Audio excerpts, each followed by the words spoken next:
अयोध्या से सांसद अवधेश प्रसाद जी हमारे साथ मौजूद है बातचीत के लिए। आज बहुत सारी चीज़ें हैं जिस पर हम उनसे बात करने जा रहे हैं। सर, कुंभ का समापन हो गया, बड़े अब राजनीति शुरू हो गई कुंभ पे। कह रहे हैं कि राहुल गांधी कुंभ नहाने नहीं आए, अखिलेश यादव ने जो है वो जो जिस सोच का था उसने वो देखा, गिद्धों ने लाशें देखी, कुछ सुअरों ने गंदगी देखी, जो भक्ति थे जिनके अंदर भक्ति थी उन्होंने अपने भगवान को देखा। तो इस तरह के वक्तव्य जो है वो मुख्यमंत्री की तरफ से दिए गए। आप कुंभ खत्म होने के बाद जो ये बातें हो रही हैं, जो ये राजनीति हो रही है, उसको कैसे देखते हैं? देखिए, ऐसा है, ये कुंभ कोई नई शुरुआत नहीं है। ये तो बहुत दिनों से, और महाकुंभ हमेशा होता रहेगा। हमारी भी सरकार थी, माननीय नेताजी उत्तर प्रदेश के 3 बार मुख्यमंत्री थे, माननीय अखिलेश जी मुख्यमंत्री थे, 4 बार महाकुंभ का आयोजन हुआ था और इतना बढ़िया इंतजाम था कि वहाँ पर कोई चिड़िया भी नहीं दबी। देश और दुनिया के लोगों ने सराहा था। लेकिन अफसोस के साथ कहना पड़ रहा है कि योगी बाबा की सरकार ने बड़ा ढिंढोरा पीटा, लेकिन महाकुंभ को कलंकित किया।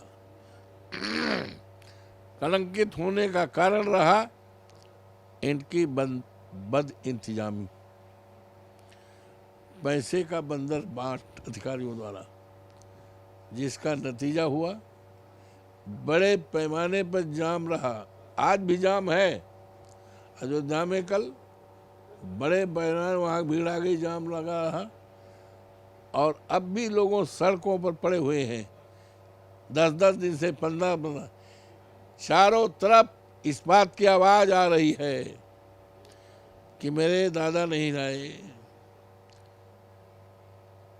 मेरी मम्मी नहीं आई, मेरा भाई नहीं आया। आवाज़ उठ रही है, मृत्यु हो गई, असंख्य लोगों की मौत हुई, लेकिन योगी बाबा की तरफ से कोई सार्थक और सही जवाब आज तक नहीं आया। योगी बाबा डिस्टर्ब हैं, और डिस्टर्बेंस का कारण ये है कि जो वो बोल रहे हैं, चाहे विधानसभा में, विधानसभा के बाहर, उनकी भाषा जो आपने अभी कहा कि गिद्ध का प्रयोग कर रहे हैं, सुअर का प्रयोग कर रहे हैं। अरे भाई, ये किसी साधु सन्यासी और योगी बाबा की सोच और भाषा नहीं हो सकती। ये भाषा ऐसे मुख्यमंत्री उत्तर प्रदेश, जो एक देश के बराबर हो, जो गंगा जमुनी संस्कृत के लिए सारे देश और दुनिया में जाना और पहचाना जाता है, वहाँ के मुख्यमंत्री द्वारा इस तरह की विचारधारा अभिव्यक्त करना, गिद्ध कहना, सुअर कहना, ऐसा नहीं लगता कि किसी योगी सन्यासी की भाषा है या ऐसे बड़े प्रदेश की भाषा है। इसका कारण यही लगता है कि योगी बाबा इस समय डिस्टर्ब बहुत है, और डिस्टर्बेंस का आधार और कारण ये है कि महाकुंभ में बड़ी बदनामी इनकी हुई है, बहुत बदनामी हुई, असंख्य लोग मरे हैं। देश दुनिया में तमाम इस तरह के सवालात आ रहे हैं जिसका जवाब देने में मजबूर पा रहे हैं, इसलिए डिस्टर्ब हैं। और डिस्टर्बेंस के नाते इस तरह की बातें जो अशोभनीय हैं, जो योगी सन्यासी के व्यक्तित्व विचारधारा के विपरीत भाषा है, और ऐसे उत्तर प्रदेश जिसका एक गरिमामयी इतिहास हो, गौरवशाली इतिहास हो, ऐसे मुख्यमंत्री की भाषा नहीं लगती है। कारण केवल यही लगता है कि इन अव्यवस्थाओं के चलते और रहते वो डिस्टर्ब हैं, इसलिए ये बोली बोल रहे हैं।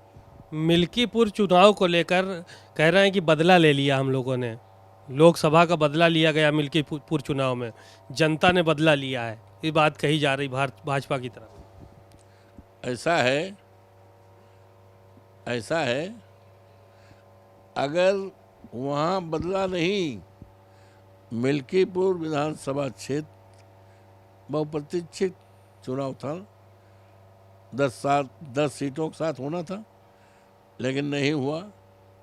और ये लोकतंत्र पे डकैती थी, चुनाव नहीं था, लोकतंत्र पे डकैती थी। बाबा साहब भीमराव अंबेडकर ने इस देश के करोड़ों करोड़ों दलितों को, वंचितों को और देश के तमाम लोगों को जो संविधान दिया है मताधिकार करने का, उस पर डाका, ये डाका। अच्छा, डाका पहले पढ़ता था, हम लोग पढ़ते लिखते थे 98 में, तो 2-4 घर लूटे जाते थे। लेकिन ये तो डकैती ऐसी थी कि मिल्कीपुर के 414 बूथ था, सब पर डाका पड़ा। और डाका किसी व्यक्ति के द्वारा नहीं, सरकारी अधिकारियों द्वारा, पीठासीन अधिकारियों द्वारा और एसपी, ग्रामीण एसपी द्वारा, सीओ द्वारा, एसडीएम द्वारा और भारतीय जनता पार्टी के छठे गुंडों द्वारा। और इसका जो हम कह रहे हैं, हमारे पास सबूत है, हम जहाँ कहिए हम दिखा सकते हैं। फोन आ रहा है, हाँ मैं भारतीय जनता पार्टी कार्यालय से बोल रहा हूँ, प्रोजेक्ट पूरा हुआ? अभी नहीं, पूरा करो। कितना? 90%। बाबा की इज्जत का सवाल। ये एक पीठासीन अधिकारी जिसके लिए हम लोगों ने लगातार चुनाव आयोग भारत सरकार, चुनाव आयोग उत्तर प्रदेश और तमाम लोगों को सूचित किया था कि ये होने जा रहा है, लेकिन ये पहला है। हम तो 9 बार चुनाव जीते हैं, पार्लियामेंट में भी जीते हैं, लेकिन जो पीठासीन अधिकारी बनाए गए थे उसमें पीडीए का एक भी नहीं। भारतीय जनता पार्टी के ऐसे लोगों को बनाया गया था जिनको हमने सबूत भी दिया था। ये भारतीय जनता पार्टी के पदाधिकारी थे, महामंत्री थे, अध्यक्ष थे, इनको पीठासीन अधिकारी बनाया जा रहा है, लेकिन इस पर कुछ भी सुनवाई नहीं हुई। तो भारतीय जनता पार्टी के कार्यकर्ता को पीठासीन अधिकारी बनाया गया, चुनाव कर्मचारी बनाया गया। हमने सुझाव भी दिया था कि अभी देखिए 24 में चुनाव हुआ लोकसभा का, तो लोकसभा में 24 में जो अधिकारी कर्मचारी लगाए गए थे वो कोई समाजवादी पार्टी कार्यालय तो नहीं। अगर वो रिटायर नहीं हुए हैं तो उनको लगा दिया जाए, या 22 में चुनाव हुआ है, 22 में जो चुनाव रहे हैं, अगर रिटायर नहीं हो तो उनको लगा दिया गया। लेकिन एक भी बात मानी नहीं गई, सुनी नहीं गई। भारतीय जनता पार्टी के जो संगठनों में रहे हैं, हमने लिख कर दिया है, नाम भी दिया है, लेकिन वो नहीं, पीडीए का एक नहीं है। और इनको सबको 200 वोट का टारगेट रखा गया था, 20।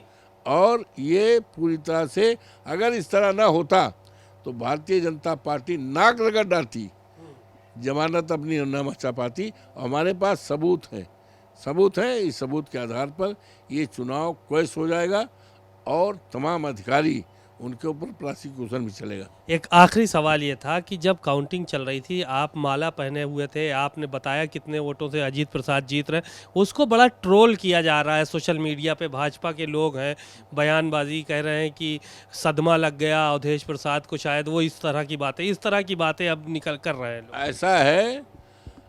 ऐसा है, डरे हैं, दहशत में हैं।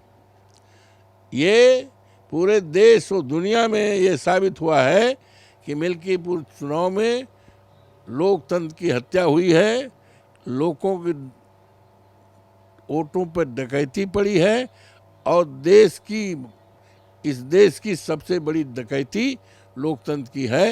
ये इतिहास इस बात का गवाह बनेगा।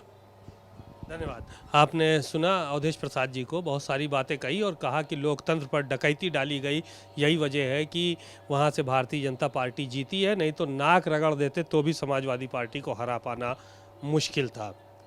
कैमरामैन मेहदी असद के साथ सीमाब नकवी, भारत समाचार, लखनऊ।